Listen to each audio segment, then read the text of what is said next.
qaba. Ammas qaba. Achitti godhatee callee qaba matas anasis qaba. Juwaari fi nan tasaale moo nan salaatettee ammati sila? Tasaaleera. Maal goote? Yoo inni hidhame yoo ati Juwaariin nabsiisaatiin naa baaste jedhe Mikaa'ela gangaladhee tan xoofii tasaale. Tasaalee tan hin hiikamne xoofii sana geessee inni jedhee bobeessee zooreen inni jedhee tan geessee galche. Juwaar yoo Juwaarii kam? Juwaar namatu jibba malee Juwaar Oromoo fan dhaabateedha. Oromoo fan dhaabate Juwaar. Ambiraa Oromoo fan dhaabate eenyudha? Oromoo fan dhaabate moo? Daawud fa'aa kun akka? Daawudissa? Daawudissa immoo Unqulaalfaa Afrikaatti dubbisuun dhaqe. Poolisiin waanuma eega. Wayyaa foontina wayyaa isa jaanoo sanan taane isa Abashaa karaa duuba Oromoo fakkaadhee akka nama Addis Ababaan fakkaanne dhaqee Wallaggaan dhufee Horroo Guduruudhaan dhufee eessuma kootii nan gaafadha jennaan poolisoonni na ari'an. Karaa duubaas karaa fuulduraas sirma eegu. Oromoon tokko keessa jira.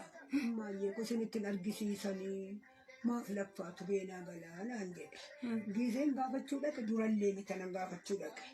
Gizee tokko dhaqanii hin zarafne kobbiteera isaanii ganzaba isaanii hin zarafne gizee sanan gaafachuu dhaqe. Kompiitara isaanii ettee? Hundee kobbiteera jettamoo ganzaba jettamoo qodaa isaanii hundumaa halkan dhaqanii hin zarafne poolisoonni gizee sanan gaafachuu dhaqe. Nan argisiisne.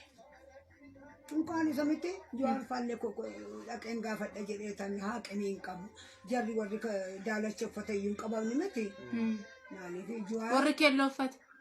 Warri keelloo uffatan iyyuu qabaman miti. Ija keelloon uffannee fan bahee malee anu gaafataniira. Atteetta gaafachuu? Ani keelloon uffanne. Wayyaa faranjii fi naxalaa makoon uffadhe. Wayyaa faranjii fi naxalaa koon uffadhe. Dulluma koo arganii naan intinaan jedhu warra keelloogin ijoollee hirma hidhanne. Warra dhiiraas warra Mee amma waraana bilisummaa waraanatti jiru hooggantoota waraana bilisummaa Oromoo hoogganan fa'aa Jaalmaroo fa'aa kaasee yaada maalii qabu? Jaalmaroon mana jalaa badeera malee Jaalmaroon as gubbaa irratti gisee meedaa tokko keessatti garuu iddoo isaanii hin beeku miti isa dhugaa asuma keessatti miti anan argu iddoo baay'eettillee kan Jaalmaroon dubbatu ilman dhagaa ilman argaa inkwaan ambiraa miti sabsabaa iddoo tokkotti katamaa isaan beeku gara iddoo mantinaa isaaniitti ibsii sabasabanii Jaalmaroon gisee dubbatu fiqaaduu eenyuti jedhan yoo labdi goge qurxummii funaannan jedhe jira miti. Isa fa'aa ijoollee qurxummiin kun bishaan galaanni gogee qurxummiin kun amma laqqamuutti zimmi jettu jedhe Jaalmaroon gisee dubbatu amma Jaalmaroon sabsabaas godhamee hin beekan Jaalmaroon hin dubbatu. Isan sila si gaafadhe isatu kana keessatti dubbataman Jaalmaroon ture eegii dhiise. Jireenyaa dubbatu? Jireenyaadhaan dubbatu. Jaal jireenyaa? Jaal jireenyaa? Qal'aa? Keelloo irratti gisuma hundumaa inuma dubbata. Akkasumas lafa amalee. Amma mee isaaniif dhaamsa maalii qabda? Ani moo dhaamsa